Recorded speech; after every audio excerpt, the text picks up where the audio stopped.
as a psychologist, you would ask some questions and then you like suggest कि ये तरीका हो सकता है. You will clear the sand so that they can see what they are truly like worth it, और जो भी उनके like challenges हैं उनको दिखना like शुरू हो जाएगा.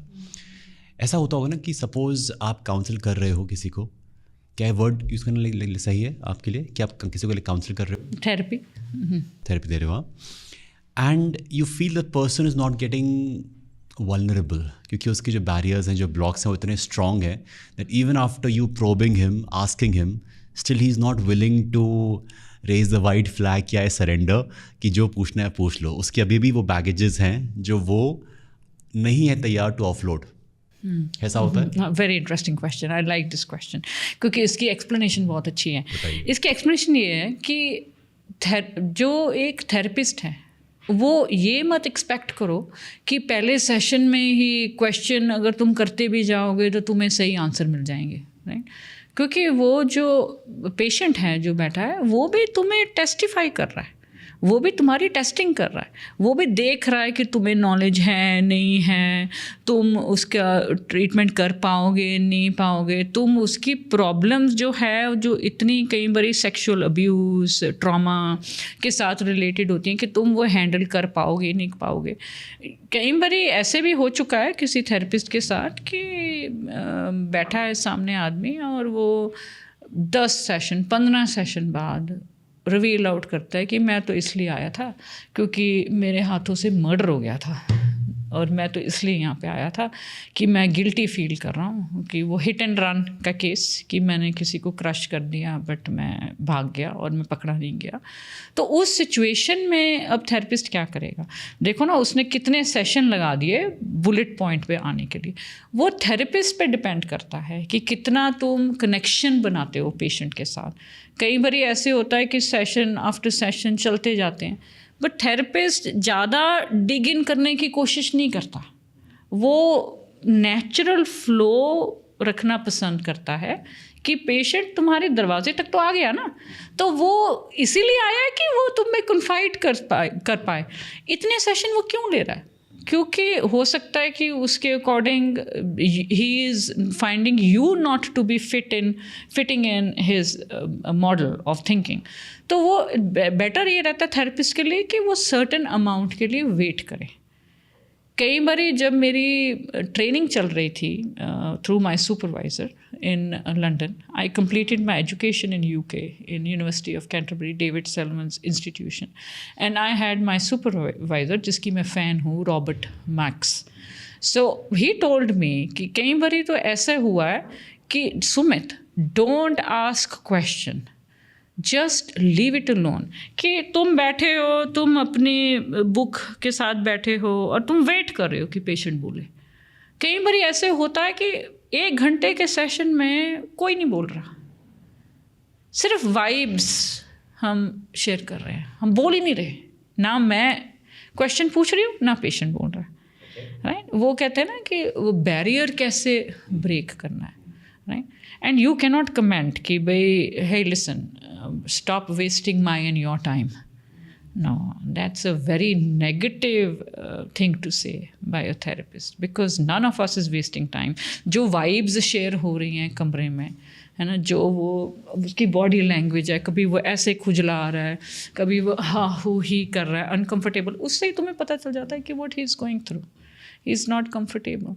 So out here the other aspect is कि भाई ऐसे पेशेंट्स भी हैं जो 2-3 सेशन मेरे साथ करते हैं, उसके बाद चौथे सेशन में दिल वॉक इन माई डोर, दरवाज़ा खोलेंगे, walk, doctor Grover I have a lot to tell you today, this this this this this. वो चुप ही नहीं होंगे पौना घंटा, right?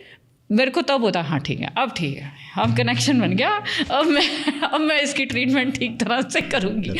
So it depends from, yeah, it becomes easy. The person has like vented out everything, whatever was there inside of them.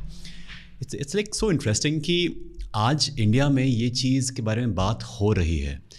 मुझे लगता है कि एक जनरेशन ऐसी भी थी, यूज्ड टू से कि ये सब फालतू बातें हैं, कि अगर आप बात करते हो मेंटल हेल्थ के बारे में, there is something wrong with you.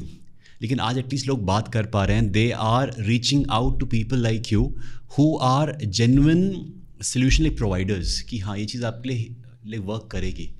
Else अभी भी लोग सोचते हैं कि अरे मुझे ये क्या बताएगा मेरे बारे में. I know myself a lot more than the counsellor the therapist would know me. So could you please highlight the importance of counseling, of therapy for Indians? क्योंकि ये बाहर तो चलता है बट इंडिया में अभी भी लगता है कि नहीं मुझे पता है अपने बारे में. इंडिया के लिए मैं एक बात ये कहूँगी सबसे पहले तो कि जो ये वर्ड है ना पागल, इसकी डेफिनेशन चेंज करो.